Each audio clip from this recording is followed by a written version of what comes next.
परिवार से बढ़कर कौन? पारुल और रजत एक दूसरे को पसंद किया करते थे। रजत, हमें साथ रहते हुए कितना वक्त हो गया है, अब तो तुम मेरे घर पे हमारे बारे में बात करो। ठीक है, मैं अपने परिवार के साथ कल तुम्हारे घर आकर आमने सामने बात कर लेता हूँ, ठीक है? रजत की बात सुनकर पारुल बहुत खुश हो जाती है और अगले दिन रजत अपने दादा दादी और मम्मी पापा के साथ पारुल के घर आता है। भाई साहब, मेरी बेटी ने अपनी पसंद का लड़का चुना है, तो वो तो लाखों में एक ही होगा। हमें ये रिश्ता मंजूर है। बेटा, तुम चिंता ना करो, तुम्हारी बेटी अब से हमारी भी बेटी है। दादाजी, क्या आप लोग सभी साथ में रहते हैं? हाँ बेटा, हम तो अपने परिवार को एक साथ लेकर चलते हैं। बिना परिवार के सब अधूरा। जी, आपने बिल्कुल सही कहा। उसी दिन पारुल और रजत का रोका हो जाता है और शादी की डेट भी अगले महीने की रख दी जाती है। बातचीत करने के बाद रजत परिवार के साथ वहां से चला जाता है। उनके जाते ही पारुल की माँ कविता पारुल को अकेले में ले जाकर कहती है, बेटा, तूने शादी से पहले देख तो लिया था कि रजत का परिवार कितना बड़ा है। क्या तू मैनेज कर पाएगी इतने बड़े परिवार में? माँ, मैं भी यही सोच रही हूँ कि मैं इतने बड़े परिवार में कैसे रहूँगी। देख बेटा, शादी को अभी 1 महीना बाकी है। तू रजत से बात कर और उसको समझा। हाँ मम्मी, बस एक बार जो इंटरव्यू दिया था ना, उसका जवाब आ जाए। कौन सा इंटरव्यू बेटा? अरे वो माँ, मैंने यूके देश में एक जॉब का इंटरव्यू दिया था। अगर मुझे जॉब मिल गई तो मैं रजत से कहूँगी कि अब वो अपनी फैमिली को छोड़कर यूके में मेरे साथ बस जाए। अरे वाह वाह, तूने तो बहुत अच्छा दिमाग लगाया। बस अब जल्दी से तेरा इंटरव्यू क्लियर हो जाए, तेरी जॉब लग जाए, फिर उसके बाद तू रजत के साथ अकेले आराम से रह पाएगी। ना कोई बड़ा परिवार, ना कोई जिम्मेदारियाँ। ऐसे ही कुछ दिन निकल जाते हैं। एक दिन पारुल की भाभी श्वेता और कविता में तू मैं हो जाती है। बहू, ये कौन सा तरीका है काम करने का? अगर काम करने का मन नहीं था तो मना करती। ऐसे थोड़ी ना काम होता है। माँ जी, आप तो मुझे सिखाओ मत कि काम कैसे किया जाता है। आज तक मैंने कौन से काम में गलती करी है? हाँ, तू तो एकदम एक्सपर्ट आई थी अपने मायके से। बस संस्कार सिखाना भूल गए तेरे माँ बाप, और यहाँ आकर तूने मुझे भी झगड़ना सिखा दिया। भाई, तू तो मेरी सास हो गई। माँ जी, मेरा ऐसा मतलब नहीं था। आप बात को ना ज़्यादा तूल दे रही हैं। हाँ, अब तो मैं ही तूल दूंगी बातों को। तुझे थोड़ी ना कुछ करना आता है। माँ जी, ऐसा है तो आप अपना काम खुद करिए, मुझे कुछ नहीं करना। या तो मुझसे ढंग से बात करो, वरना मैं कोई काम नहीं करूँगी। ऐसा कहकर श्वेता अपने कमरे में पैर पटकती हुई चली जाती है। वहीं दूसरी तरफ गुस्से में आग बबूला हो रही कविता कहती है, देखो तो सही बहू के नखरे। आते ही ससुराल पर कब्जा करना चाहती है, और ज़रा सा कुछ बोल दो तो बस पैर पटकती अपने कमरे में चली जाती है। ऐसे चलाएंगे ससुराल? क्या हुआ माँ, ऐसा क्यों चीख रही हो? क्या बात हो गई? अरे क्या बात होनी है, हर रोज़ का ड्रामा है तेरी भाभी का। ज़रा सा कुछ बोल दो तो पैर पटक कर अपने कमरे में चली जाती है। बाकी अपना काम सब खुद करो, उसका तो उसे कुछ लेना देना नहीं। न जाने कौन से पल में ऐसी बहू ले आई थी मैं। माँ, मैं भी काफ़ी देर से सुन रहा हूँ। आप भी बिना बात के श्वेता को उल्टा सीधा बोले जा रही थी। गलती आप दोनों की है। कम से कम आपको शांत हो जाना चाहिए। गुस्से में कुछ भी मत बोलो जिससे कि लड़ाई भड़क जाए। अरे वाह भाई, तू तो अभी से भाभी की साइड ले रहा है। आगे चलकर माँ का क्या होगा इस घर में? तू तो अभी भाभी के खिलाफ कुछ नहीं सुन सकता। आगे चलकर भाभी ने माँ को कुछ बोला तो तू तो यही सोचेगा कि माँ ही गलत है। मुझे पता है कौन गलत है और कौन सही है। मैं भी यही था जब माँ उल्टा सीधा बोल रही थी। और मैं ये नहीं कह रहा कि गलती श्वेता की नहीं है, गलती दोनों की थी। ना माँ को इतना उल्टा सीधा ज्यादा बोलना चाहिए था, और ना श्वेता को माँ को जवाब देना चाहिए था। मैं माँ के साथ साथ श्वेता को भी जाकर यही बोलूँगा। बस भाई बस, हमें पता है कौन किसको क्या बोलेगा। हाथी के दांत खाने की कुछ और दिखाने की कुछ और होते हैं। लगता है पारुल, तू कभी कभी भूल जाती है कि मैं तेरा बड़ा भाई हूँ और तू छोटी बहन। जब जरूरत ना हो तो मत बोला कर। ऐसा बोलकर राहुल भी अपने कमरे में चला जाता है। देख रही है बेटी क्या होता है जब घर में बहू की चलने लगती है। न जाने बुढ़ापे में मेरा क्या होने वाला है। माँ, तुम चिंता मत करो, जो होगा वो अच्छा ही होगा। अगले दिन पारुल के पास रजत का फ़ोन आता है। हेलो पारुल, क्या तुम आज मेरे घर आ सकती हो? हाँ बिल्कुल। पारुल तैयार होकर रजत के घर के लिए निकल जाती है। वो बहुत खुश थी, लेकिन घर पहुंचने के बाद उसका चेहरा लटक जाता है, क्योंकि रजत का सारा परिवार वहीं बैठा हुआ था और पारुल के आते ही सभी लोग उसका स्वागत करते हैं। आओ बेटी आओ, ये तुम्हारा ही घर है, अभी से अच्छे से देख लो, पूरी जिंदगी तुम्हें यहीं रहना है। रहने के साथ साथ हमें अच्छा अच्छा खाना बना कर भी खिलाना है, तो अच्छे से अपना ससुराल देख लो। कोई कमी लगे तो बता दो, तुम्हारे आने से पहले ठीक करवा देंगे। हाँ भाभी, क्योंकि अब तो आपको सारी जिम्मेदारी उठानी है ससुराल की। अब तो मेरे काम भी आप ही करोगी। अब तो मैं रोज भाभी को परेशान किया करूँगा। तुम सब चुप रहो, मैं पूरा दिन भाभी के पास रहा करूँगी, क्योंकि वो तो मेरी प्यारी भाभी है। ये सब देखकर रजत हंसने लगता है, लेकिन पारुल मन ही मन चिढ़ जाती है। सभी लोग उसे मक्खी की तरह घेरे हुए थे और रजत से बात भी नहीं करने दे रहे थे। अरे बहू, पहली बार ससुराल आई हो अपने, कम से कम सर पर पल्ला तो रख लो, ऐसा खाली सर अच्छा लगता है क्या?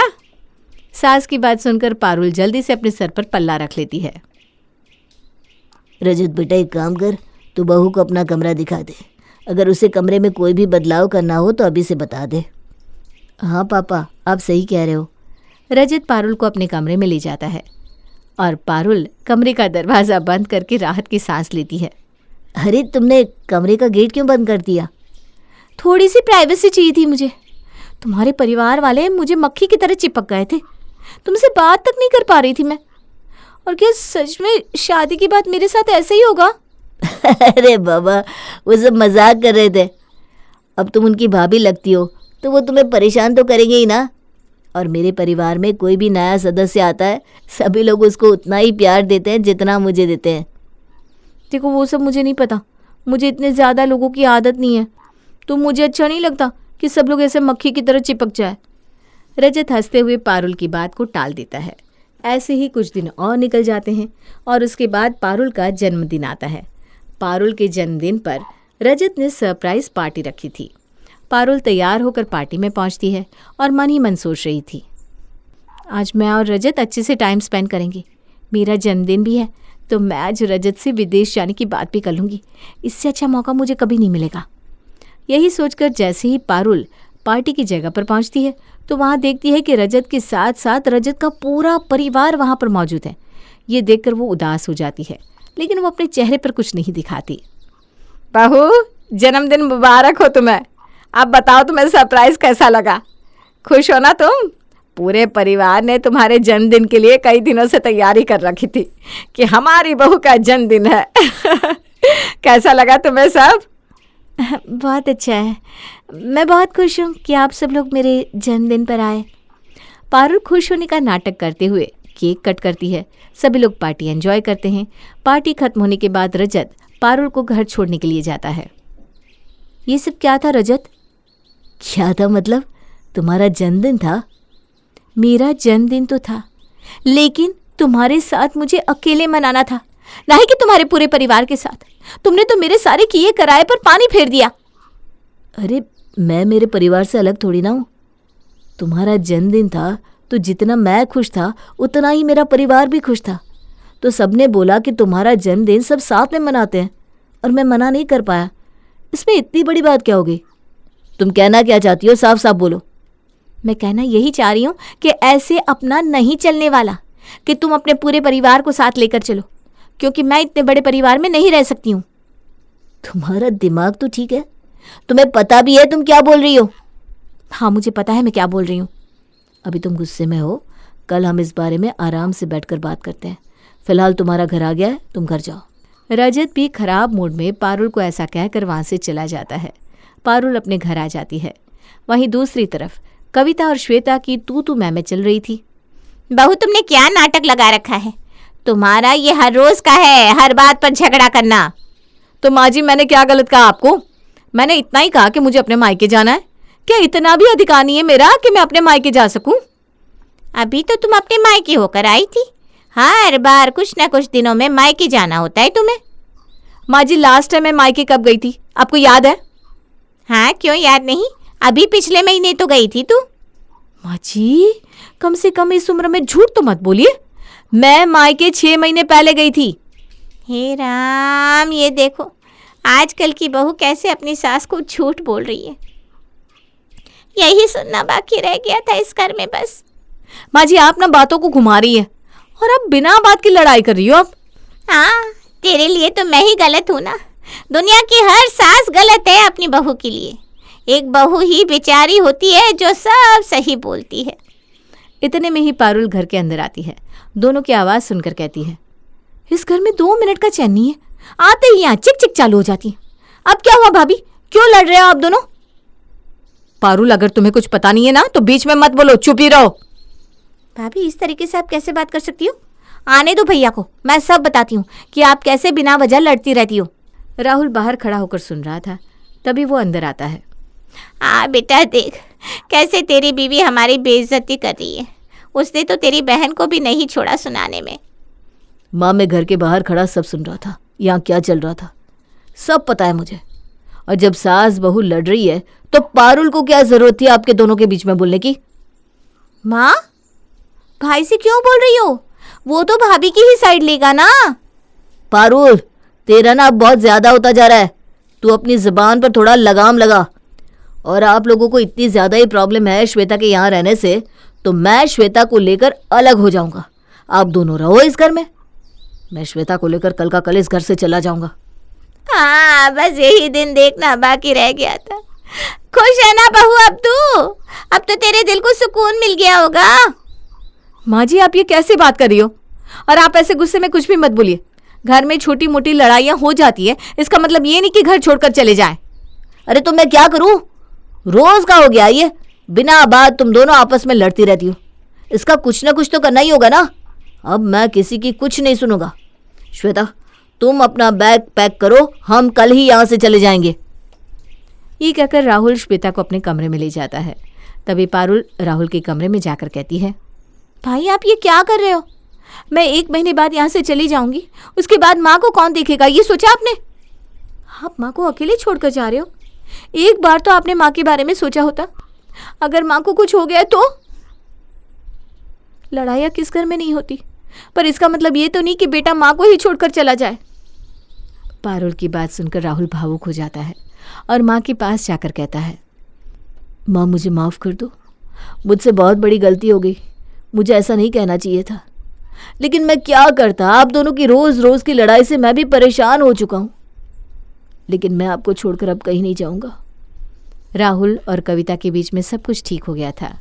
अगला दिन हो जाता है और पारुल का इंटरव्यू लेटर आता है, जिसमें बताया जाता है कि पारुल विदेश की नौकरी के लिए सिलेक्ट हो गई है। वो बहुत खुश होती है। माँ, मेरा सिलेक्शन हो गया है विदेश में। अब आप देखना मैं रजत को कैसे राजी करती हूँ विदेश जाने के लिए। अब हम दोनों वहाँ पर अकेले रहेंगे और अकेले ही जिंदगी शुरू करेंगे। पारुल रजत को फ़ोन करके बुलाती है। दोनों बाहर मिलते हैं। क्या हुआ पारुल, तुमने इतना अर्जेंसी में क्यों बुलाया? शादी को कुछ ही दिन रह गए हैं, घर वाले सभी तैयारी कर रहे हैं और मेरे पास भी बहुत सारे काम हैं। बोलो, क्या बात हो गई? ये बात भी बहुत अर्जेंट है, इसलिए मैंने तुम्हें यहाँ बुलाया। मैंने तुम्हें बताया था ना कि मैंने एक विदेश की कंपनी में इंटरव्यू दिया था। हाँ, मुझे याद तो है। क्या हुआ इंटरव्यू का? मैं सिलेक्ट हो गई हूँ और हम विदेश जाएंगे। विदेश जाएंगे? वो कैसे? कुछ दिनों में तो हमारी शादी है, ऐसे में विदेश कैसे जाएंगे? अरे शादी के बाद हम दोनों विदेश जाएंगे और मुझे वहाँ नौकरी मिल गई है। कुछ दिन में तुम भी वहाँ अपना कोई काम शुरू कर देना और हम दोनों अब विदेश में ही रहेंगे। अपनी नई दुनिया विदेश में शुरू करेंगे। ये तुम क्या कह रही हो? मेरे लिए बहुत मुश्किल है अपने पूरे परिवार को लेकर विदेश में शिफ्ट होना। किसने कहा कि तुम अपना पूरा परिवार लेकर चलो? सिर्फ मैं और तुम जाएंगे विदेश। ये तुम क्या कह रही हो? मैं अपने परिवार को छोड़कर कहीं नहीं जाऊंगा। उन्होंने मेरे लिए कितना कुछ किया है और अब जब उनके खुश होने का समय आया तो मैं उन्हें छोड़कर दूसरे देश चला जाऊं? मैं ऐसा नहीं करूंगा। नहीं, मैं तुम्हारे परिवार के साथ नहीं रह सकती। तुम्हारा परिवार इतना बड़ा है कि पूरा दिन काम करते करते मैं थक जाऊंगी, उसके बाद भी तुम्हारे घर में काम खत्म नहीं होगा। और मुझे मेरी आज़ादी चाहिए, प्राइवेट टाइम चाहिए, जो मुझे तुम्हारे घर में नहीं मिल सकता। तुम कैसी इंसान हो पारुल? जब तुम्हारा भाई तुम्हारी माँ को छोड़कर जा रहा था तो तुमने उसे कितना कुछ सुनाया, लेकिन आज तुम भी तो मेरे साथ वही कर रही हो, मुझे मेरे परिवार से दूर कर रही हो। देखो, उस वक्त मुझे जो सही लगा मैंने किया, और अभी मुझे ये सही लग रहा है तो मैं ये कर रही हूँ। पारुल, तुम ना दोगली इंसान हो और ऐसी लड़की के साथ मैं नहीं रह सकता। अगर तुम्हें यही ठीक लग रहा है ना तो यही सही है। दोनों झगड़ा करके अपने अपने घर चले जाते हैं और जो कुछ भी हुआ रजत अपने परिवार को बता देता है और पारुल अपने परिवार को। बेटी, माना रजत का परिवार बहुत बड़ा है, लेकिन वो लोग बहुत समझदार हैं, तुम्हें बहुत प्यार करते हैं। माँ सही कह रही है पारुल, वो लोग तुझे नौकरी भी करने दे रहे हैं। इतना अच्छा परिवार और कहाँ मिलेगा। जाकर रजत से माफी मांग ले, सब ठीक हो जाएगा। वहीं दूसरी तरफ बबीता कहती है, अरे बेटा, इतनी सी बात थी और तू बहू से लड़कर आ गया। अगर बहू को विदेश जाना है तो चला जा, वो भी तो तेरे अच्छे के लिए ही सोच रही है ना। और बेटा हम सब यहीं हैं, जब तेरा मन हो जाए तो आ जाया करना। जा बेटा, बहू को ऐसे नाराज मत कर। जाकर माफी मांग ले और उसको मना ले। रजत अपने परिवार की बात मानकर पारुल के पास जाने के लिए निकल जाता है। वहीं पारुल भी अपनी माँ और भाई की बात मानकर रजत के पास आ रही होती है। पारुल, मुझे माफ़ कर दो। तुम जहाँ रहना चाहती हो वहाँ चलेंगे। तुम्हें अकेले रहना है ना, मैं वैसे ही रह लूँगा। मुझे माफ़ कर दो रजत, मैं समझ गई हूँ कि परिवार के साथ रहने में ही असली सुख है।